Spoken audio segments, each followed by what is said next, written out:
Hey y'all, welcome to Bushcraft Wednesday. I'm Gray Madden from Self-Reliance Publishing, and today we're going to be talking about char cloth. How to use it, why you use it, and how to make it.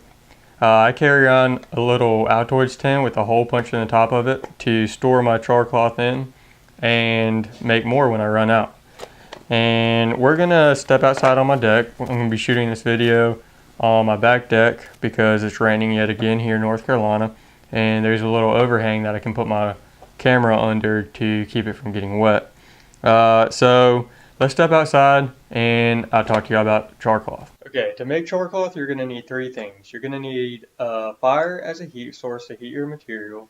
You're going to need the material to char, which in this video I'm using gun cleaning patches because I have a lot of them lying around.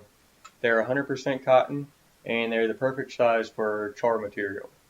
So you're going to need the material to char. You're also going to need a small metal container to char it in. Here I'm using an Altoids tin that I had lying around, and I punched a hole in the top of it. And I put that hole in there to allow the gases to escape from the material.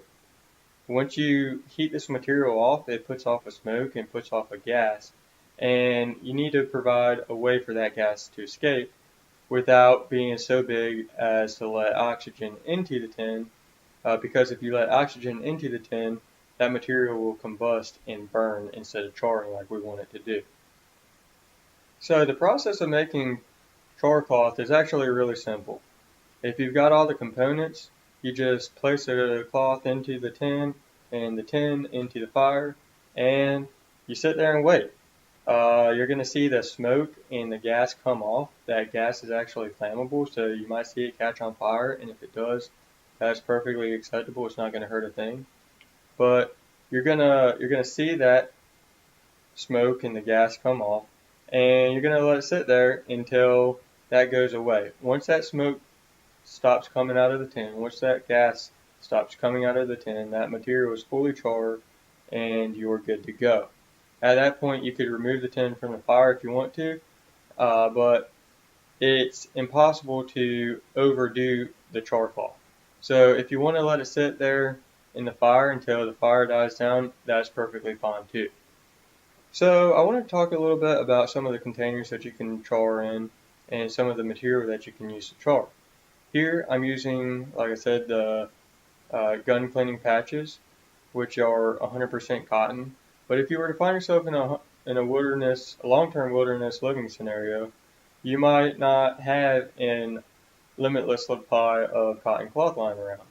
But that's okay because you can char materials that you find in nature as well.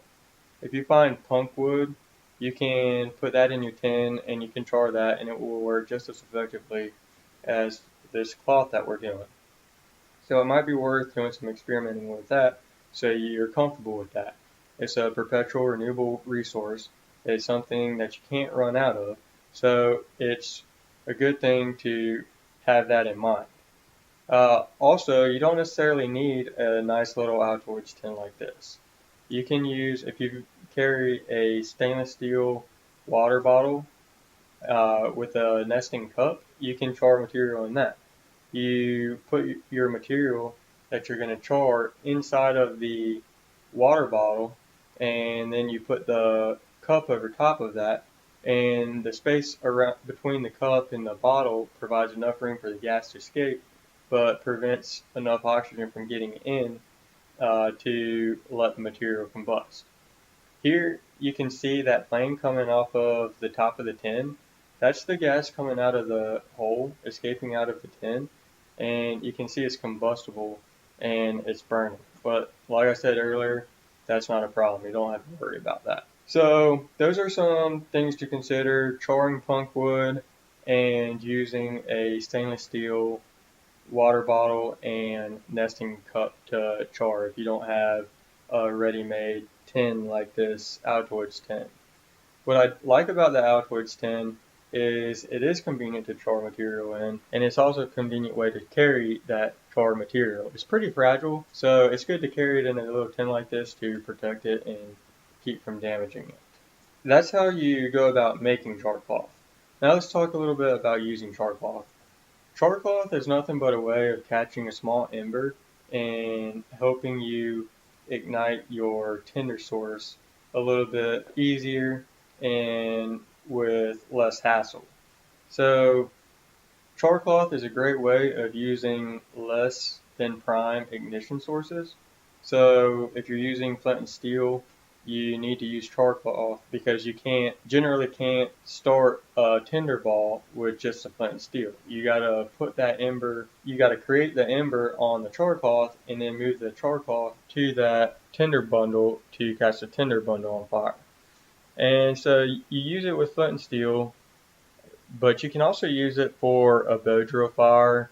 It's great for using a magnifying glass as an ignition source. It cuts down the time and cuts down the hassle. And you can even use it for a ferro rod. It's not necessary to use the char cloth with a ferro rod. You can use it with a good tinder source, but it makes it easier. I'll show you later on at the end of this video how easy it is to catch. One strike, I got it going.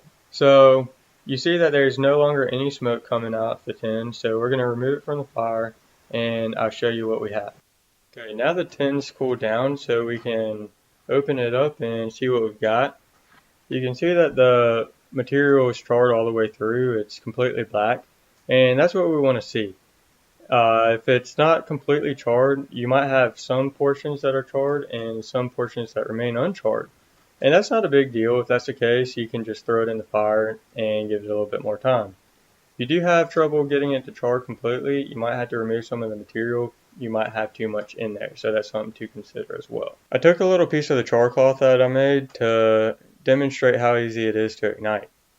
You can see here that all it takes is one strike of the ferro rod and it's ignited.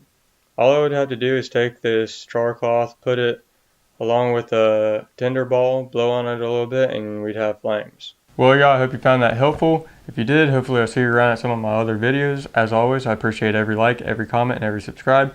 Thank you for watching, and we will see you next time.